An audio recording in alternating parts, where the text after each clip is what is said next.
Hello there. This is a video regarding the HP LaserJet 2300 series of printer, and specifically about the problem with duplexing multiple page projects.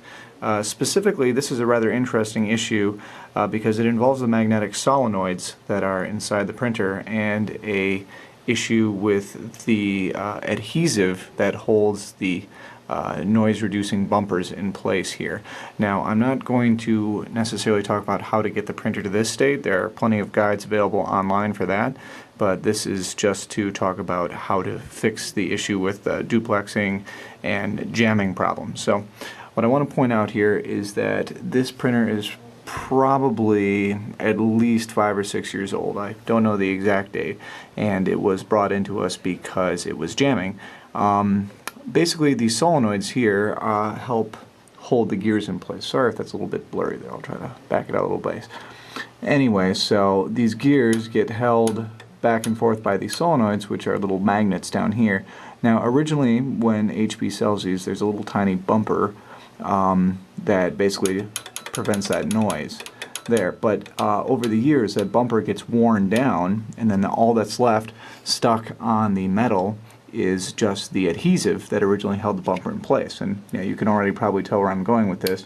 What happens is that the adhesive just causes this little metal armature to stick in place, and then because printers depend on millisecond or less time differences, obviously everything goes downhill from there. So if you watch what happens here, basically when I release this, it should snap back right away, but if it sticks hard, you see how there's a delay when I release my finger from that.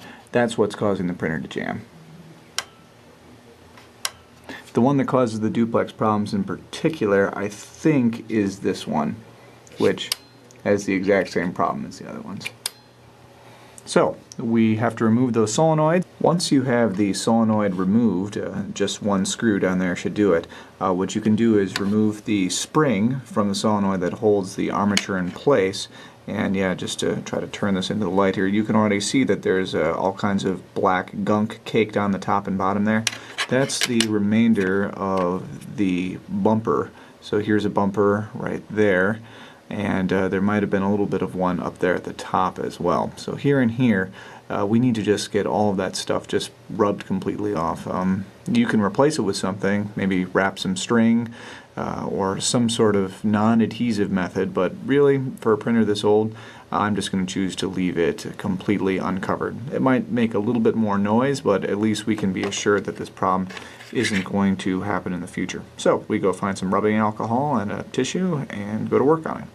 So as you can see here, we've removed all of the adhesive from the armature of the solenoid, and we've also taken it off the body of the solenoid. We can see how clean that is right there. No more of that black adhesive.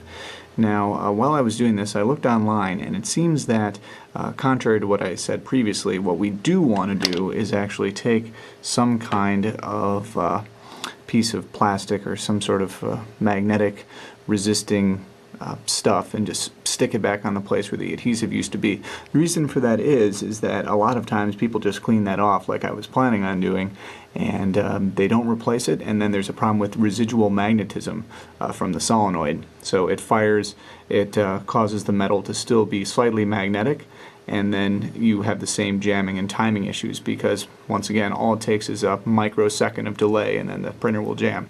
So what I'm going to do is I'm just going to stick a little piece of tape back onto there, and I probably can't do that while I'm holding the camera, so I'll just demonstrate again when it's back. Now, as you can see, that's what it looks like with my little gray piece of electrical tape stuck on there. Now you can go ahead and put the spring and the screw back into the solenoid and hook it back in. Just be very careful when putting the spring back on there, because I would suggest doing it from this angle here, otherwise that spring is going to try to act like a rubber band and shoot off into far corners of your office, which has already happened to me twice now, so just be careful when hooking that back on. Now, even though it doesn't have to be done, I've also removed the tray 1 and tray 2 solenoids as well to prepare to clean them. Yeah, you can see how much crud is on there. Try to zoom in a little bit. Yeah, that brown patch there, that's what is on all the solenoids, and that's what you need to remove because it gets really sticky with use. It doesn't feel as bad as the duplexer one was. But yep, that is the main cause of the sticking issue. So we'll get those cleaned off and hopefully things will work. Once you've taken care of the other two solenoids for tray 1 and tray 2, right before you put it back on, go on and give it a try. You should be able to press on the armature really hard and still not have it stick at all.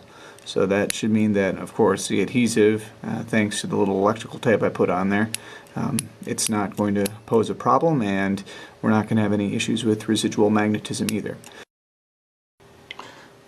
By the way, if anybody knows where this part goes to, I think it fell off of the network card box at some point, so I don't think it's anything important, but if you know where it goes, please let me know. Thanks.